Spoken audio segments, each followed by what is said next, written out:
ಅನ್ಸ್ಕೊಂಡಿದ್ದೀನಿ. ರೂಪೇಶ್ ಶೆಟ್ಟಿ ಅವರಂದ್ರೆ ಈಗ ಪಂಚಭಾಷಾ ನಟ ಅಂತ ಹೇಳ್ಬೋದು. ತುಳುನಾಡಿನಲ್ಲಿ ರೂಪೇಶ್ ಶೆಟ್ಟಿ ಗೊತ್ತಿಲ್ಲದೆ ಇರೋರು ಯಾರೂ ಇಲ್ಲ.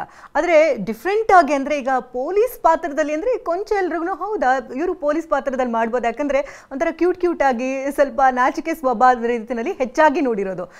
ಪೊಲೀಸ್ ಪಾತ್ರ ಅಂದಾಗ ಒಂದು ರೀತಿ ಖಡಕ್ ಆಗಿ ನಮಗೆಲ್ಲ ನೆನಪಾಗದ ತಕ್ಷಣ ಈಗ ಸಾಂಗ್ಲಿಯಾನ ಮೂವಿ ತುಂಬ ಈ ಹಿಂದೆ ಪೊಲೀಸ್ ಅಂದ ತಕ್ಷಣ ಒಂದು ಮ್ಯೂಸಿಕ್ ಬರ್ತಾ ಇತ್ತು, ಟನ್ ಟನ್ ಆ ಮ್ಯೂಸಿಕ್ ನೆನಪಾಗ್ಬಿಡುತ್ತೆ. ಸೊ ನಿಮ್ಗೆ ಅಂದ್ರೆ ಪೊಲೀಸ್ ಪಾತ್ರ ಅಂದ ತಕ್ಷಣ ಏನ್ ನೆನಪಾಯ್ತು ನಿಮ್ಮನ್ನ ಸೆಲೆಕ್ಟ್ ಮಾಡಿದಾಗ? ಅಂದರೆ ನನಗೆ ನಾನು ಆ್ಯಸ್ ಅನ್ ಆಡಿಯನ್ಸ್ ಆಗಿ ನೋಡೋದಾದರೆ ನನಗೆ ಪೊಲೀಸ್ ಪಾತ್ರ ಅಂತಂದರೆ ತುಂಬ ಇಷ್ಟ. ನಾನು ಎಲ್ಲ ಪೊಲೀಸ್ ಸಿನಿಮಾಗಳನ್ನು ಅಂದರೆ ಯಾವುದೆಲ್ಲ ನನಗೆ ಗೊತ್ತಿರೋವಂಥ ಅಥವಾ ನೋಡಿದಾಗ ಅಂದರೆ ಒಂದು ಪ್ರಮೋಷನಲ್ ವೈಸ್ ನಮ್ಗೆ ರೀಚ್ ಆಗಿರೋವಂಥ ಸಿನಿಮಾಗಳು ಅಥವಾ ಹಳೆಯ ಸಿನಿಮಾಗಳು ಅದನ್ನೆಲ್ಲ ನಾನು ನೋಡೋವಂಥ ಒಂದು ಕ್ರೇಜ್ ಇರೋವಂಥ ಪರ್ಸನ್ ನಾನು.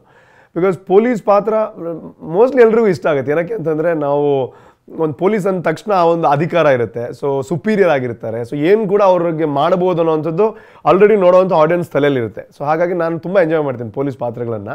ಸೊ ನನಗೂ ಒಂದು ಪೊಲೀಸ್ ಕ್ಯಾರೆಕ್ಟರ್ ಮಾಡಬೇಕು ಅಂತ ನಾನು ಆಸೆ ಪಡ್ತಾ ಇದ್ದೆ. ನಾನು ಒಂದು ಸ್ಕ್ರಿಪ್ಟ್ ಬರೀತಾ ಇದ್ದೆ ಪೊಲೀಸ್ ಬಗ್ಗೆ. ಸೊ ಬಟ್ ಆ ಟೈಮಲ್ಲಿ ಈ ಸ್ಕ್ರಿಪ್ಟ್ ಬಂತು ನನಗೆ. So I was very much excited. ಒಂದೇ ಒಂದು ಅದೇ ದಾಡಿ ತೆಗಿಬೇಕು ಅನ್ನೋವಂಥದ್ದು ಒಂದು ಬೇಜಾರಿತ್ತು, ಬಿಟ್ಟರೆ ಪೊಲೀಸ್ ಪಾತ್ರ ಮಾಡೋದು ತುಂಬ ಒಂದು ಇಂಟ್ರೆಸ್ಟಿಂಗ್ ಪಾತ್ರ ನನಗೆ ಯಾವತ್ತೂ ಕೂಡ. ಆದರೆ ಇದರಲ್ಲಿ ಒಂದು ರಿಯಲ್ ಲೈಫಿಗೆ ಕನೆಕ್ಟ್ ಆಗುವಂಥ ಅಥವಾ ರಿಯಲಿಸ್ಟಿಕ್ ಆಗಿ ಹೋಗುವಂಥ ಒಂದು ಪಾತ್ರ, ಒಂದು ಬಿಲ್ಡಪ್ ಎಂಟ್ರಿ ಇಲ್ಲದೆ ಇರೋವಂಥದ್ದು, ಆ್ಯಕ್ಷನ್ ಸೀಕ್ವೆನ್ಸ್ಗಳು ಇಲ್ಲದೆ ಇರೋವಂಥದ್ದು, ಆ ಥರದ ಪಾತ್ರ.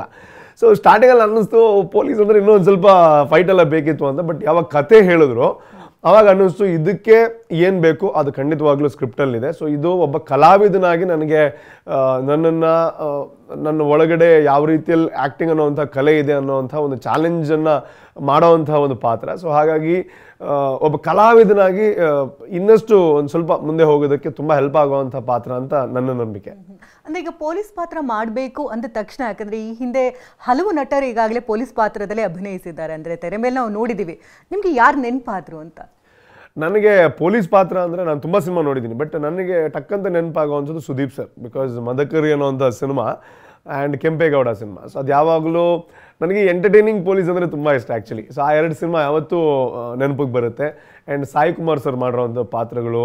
ಆ್ಯಂಡ್ ನನಗೆ ಜಾಸ್ತಿ ಇಂಟ್ರೆಸ್ಟಿಂಗ್ ಅನಿಸೋದು ಮದಕರಿ ಆ್ಯಂಡ್ ಕೆಂಪೇಗೌಡ. ಬಿಕಾಸ್ ಅದರಲ್ಲಿ ಆ ಒಂದು ಮಜಾ ಇದೆ, ಅಂದರೆ ಆ ಒಂದು ಎಂಟರ್ಟೈನ್ಮೆಂಟ್ ಇದೆ, ಅವರ ಸ್ವ್ಯಾಗ್ ಗೊತ್ತೇ ಇದೆ ನಿಮಗೆ ಸುದೀಪ್ ಸರ್ದು. ಸೊ ಅದು ಯಾವಾಗಲೂ ಪೊಲೀಸ್ ಅಂತಂದಾಗ ಟಕ್ಕಂತ ಆ ಎರಡು ಸಿನಿಮಾಗಳು ನೆನಪಿಗೆ ಬರುತ್ತೆ.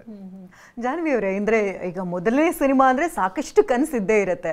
ಸೊ ತೆರೆ ಮೇಲೆ ಎಲ್ಲೋ ಒಂದು ಕಡೆ ನಾನು ಗ್ಲಾಮರಸ್ ಆಗಿ ಕಾಣಿಸ್ಕೊಳ್ಬೇಕು ಅನ್ನೋ ಒಂದು ಆಸೆ ಏನಾದರೂ ಇತ್ತಾ? ಇದೆ, ಅದು ಎಲ್ಲ ಕಲಾವಿದ್ರಿಗೂ ಎಲ್ಲ ಥರ ಕಾಣಿಸ್ಕೋಬೇಕು ಅನ್ನೋ ಆಸೆ ಇರುತ್ತೆ. ಸೊ ಮೊದಲ ಸಿನಿಮಾ ಇದು ಸಿಕ್ಕಿರೋದು ನನಗೆ ಖುಷಿ ಇದೆ. ಟೀಮು ತುಂಬ ಮುಖ್ಯ ಆಗುತ್ತೆ. ಯಾವುದೇ ಒಂದು ಸಿನಿಮಾ ನಾವು ಮಾಡಬೇಕು ಅಂತ ಅಂದಾಗ ಟೀಮ್ ತುಂಬಾ ಮುಖ್ಯ ಆಗುತ್ತೆ. ಅವರು ಪ್ರೊಫೆಷ್ನಲ್ ಆಗಿರಬೇಕು, ಸಿನಿಮಾ ಬಗ್ಗೆ ಪ್ಯಾಷನ್ ಇರಬೇಕು. ಸೊ ಅಂಥ ಟೀಮ್ ಸಿಕ್ಕಿರೋದು, ಆ ಟೀಮ್ ಜೊತೆಗೆ ಲಾಂಚ್ ಆಗ್ತಾ ಇರೋದು ಖುಷಿ ಇದೆ. ಅದ್ರ ಆಚೆಗೆ ಹೌದು ಒಂದು ಸ್ವಲ್ಪ ಚೆನ್ನಾಗಿ ಕಾಣಿಸ್ಕೊಳ್ಬೇಕು ಅಂದರೆ ಈಗ ಈಗ ಎಷ್ಟೋ ಜನ ಆರ್ಟಿಸ್ಟ್ಗಳು ಫೋಟೋಶೂಟ್ಸ್ ಮಾಡಿಸ್ತಾ ಇರ್ತಾರೆ. ಯಾಕೆ ಅಂದರೆ ನಾವು ಇದರಲ್ಲಿ ಹಿಂಗೂ ಕಾಣಿಸ್ಕೋತೀವಿ ಅಂತ ತೋರಿಸ್ಕೊಳ್ಳೋದಕ್ಕೆ. ಸೊ ಅದು ಆಸೆ ಇದೆ, ಸ್ವಲ್ಪ ಚೆನ್ನಾಗೆಲ್ಲ ಕಾಣಿಸ್ಕೊಳ್ಬೇಕು, ಬೇರೆ ಬೇರೆ ಡ್ರೆಸ್ಸಲ್ಲಿ ಗ್ಲಾಮರಸ್ ಆಗಿ ಕಾಣಿಸ್ಕೊಳ್ಬೇಕು ಅಂತ ನಮಗೆ ಯೂಶ್ವಲಿ ಹುಡುಗಿಯರಿಗೆ ಅದಿದ್ದೇ ಇರುತ್ತೆ. ಅದಿದೆ. ಈ ಸಿನಿಮಾದಲ್ಲಿ ಇಲ್ಲ ಅಂತ ಬೇಜಾರಿಲ್ಲ, ಯಾಕಂದರೆ ಆ ಪಾತ್ರಕ್ಕೆ ಏನು ಬೇಕೋ ಅದನ್ನು ರಿಯಲಿಸ್ಟಿಕ್ ಆಗಿ ತೋರಿಸಿದ್ರೇ ಜನ ಕನೆಕ್ಟ್ ಆಗೋದು. ಇದರಲ್ಲಿ ಇಲ್ಲ ಅಂತ ಬೇಜಾರಿಲ್ಲ. ಬಟ್ ಮುಂದಿನ ದಿವಸಗಳಲ್ಲಿ ಬೇರೆ ಬೇರೆ ಪಾತ್ರಗಳನ್ನ ಎಲ್ಲರೂ ಮಾಡೋಕ್ಕೆ ಇಷ್ಟಪಡ್ತಾರಲ್ಲ, ಬರುವಂಥ ಸಿನಿಮಾಗಳಲ್ಲಿ ಸ್ವಲ್ಪ ಗ್ಲಾಮರಸ್ ಆಗಿ ಕಾಣಿಸ್ಕೊಳ್ಳೋಕ್ಕೆ ಚಾನ್ಸ್ ಇರುವಂಥ ಸಿನಿಮಾಗಳು ಸಿಗಲಿ ಅಂತ. ಸೊ ಸಿನಿಮಾದಲ್ಲಿ ಕಾಣಿಸ್ಕೊಂಡಿಲ್ಲ, ಅದಕ್ಕೆ ನೋಡಿ ಇಂಟರ್ವ್ಯೂಗೆಲ್ಲ ಸ್ವಲ್ಪ ಚೆನ್ನಾಗಿ ರೆಡಿ ಆಗಿ ಬರ್ತಿದ್ದೀನಿ.